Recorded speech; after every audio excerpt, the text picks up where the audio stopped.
प्रधानमंत्री जी का उत्तर प्रदेश आगमन है। आज स्वागत करता हूं।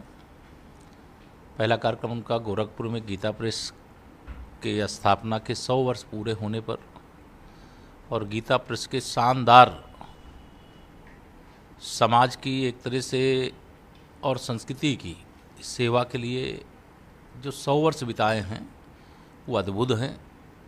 और गीता प्रेस की कोई न कोई पुस्तक हर भारतवासी के घर में, और उन्हें गांधी शांति पुरस्कार का सम्मान भी देने का काम माननीय प्रधानमंत्री श्री नरेंद्र मोदी जी की अगुवाई में हुआ है। उनका आज गीता प्रेस पहुंचना, गोरखपुर पहुंचना, ये एक बहुत अद्भुत अवसर है और अनेक प्रकार की विकास की सौगात भी गोरखपुर से प्रदेश के लिए भी और देश के लिए भी देने का काम करने जा रहे हैं। उसका मैं स्वागत करता हूं। और दूसरा कार्यक्रम उनके अपने संसदीय क्षेत्र वाराणसी में है, काशी में है, बाबा विश्वनाथ की नगरी में है, सावन के महीने में है। तो यहाँ के लिए मैं स्वयं आया हुआ हूँ और मैं माननीय प्रधानमंत्री जी का स्वागत करता हूँ। और आज का कार्यक्रम गरीब कल्याण के लिए समर्पित है। प्रधानमंत्री आवास योजना, ग्रामीण आयुष्मान भारत योजना, जिसमें गरीबों को 5 लाख रुपए तक का इलाज करा पाने की सुविधा, और तीसरा पीएम स्वनिधि योजना का कार्यक्रम है। ये तीनों कार्यक्रम जो गरीब है, इस कार्यक्रम का और इस अभी योजना का क्या महत्व है वही समझ सकता है। जो चांदी का चम्मच लेकर के पैदा हुए हैं उनको समझ में नहीं आएगा। इसलिए आज ये गरीब कल्याण के लिए समर्पित कार्यक्रम बहुत ही बड़ा संदेश है। तीसरा, आज एक टिफिन बैठक भी माननीय प्रधानमंत्री जी के साथ काशी के जो पार्टी के कार्यकर्ता हैं उनके साथ होनी है। वह भी एक गुजरात मॉडल है, मोदी मॉडल है, जहां पार्टी के प्रमुख कार्यकर्ताओं के साथ, चाहे वह सांसद हों, विधायक हों, मंत्री हों, मुख्यमंत्री हों, और स्वयं प्रधानमंत्री जी अपने कार्यकर्ताओं के साथ आज काशी में बैठने जा रहे हैं। तो यह एक बड़ा संदेश है। सपा बसपा कांग्रेस के कई मेरे परिचित हैं, वो कहते हैं कि ये टिफिन बैठक क्या है। मैंने कहा जरा कुछ आप भाजपा के कार्य कैसे होते हैं, कार्यकर्ता के साथ कैसे जुड़ा जाता है, पहले इस पर आप अपने यहाँ कुछ लोगों को लगाइए कि कहीं रिसर्च करें, पीएचडी करें, तब पता चलेगा। क्योंकि बीजेपी जो करती है वो समाज के लिए, देश के लिए करती है, और समाज और देश के लिए जो करता है वो परिवार और जाति और तुष्टीकरण इन सब सीमाओं से ऊपर रहता है।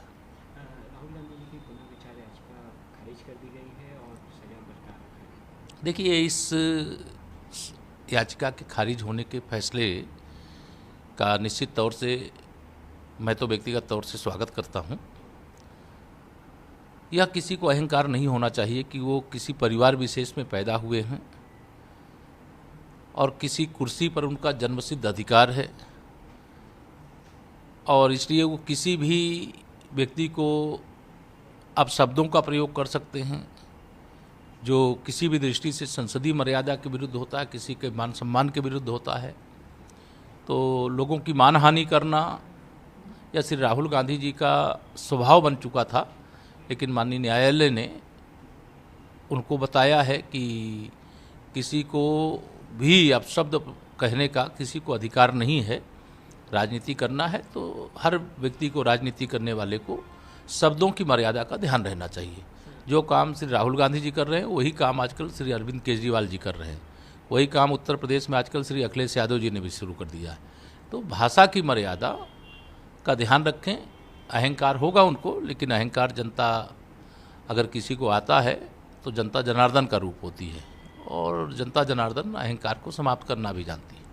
यूसीसी को लेकर आज मदरसे में और हर जगहों पे अपील करने को कहा गया, लेकिन पर्सनल लॉ बोर्ड नहीं, ये सब इन सब इस प्रकार की जो कोशिशें हो रही हैं, इनके पीछे भाजपा विरोधी राजनीतिक दलों का हाथ होता है। यूसीसी किसी के विरोध में नहीं है, भारतीय जनता पार्टी का ये वैचारिक मुद्दा है।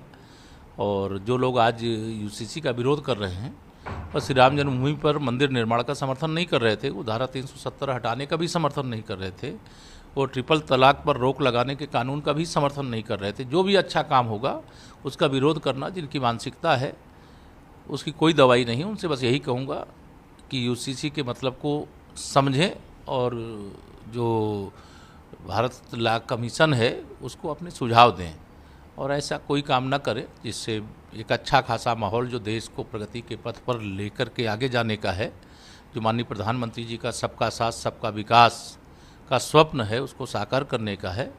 और प्रधानमंत्री जी का गरीब गरीब एक समान, हिंदू हो या मुसलमान, जो इस रास्ते पर उन्होंने अपने कदम बढ़ाए हैं वो ऐतिहासिक है।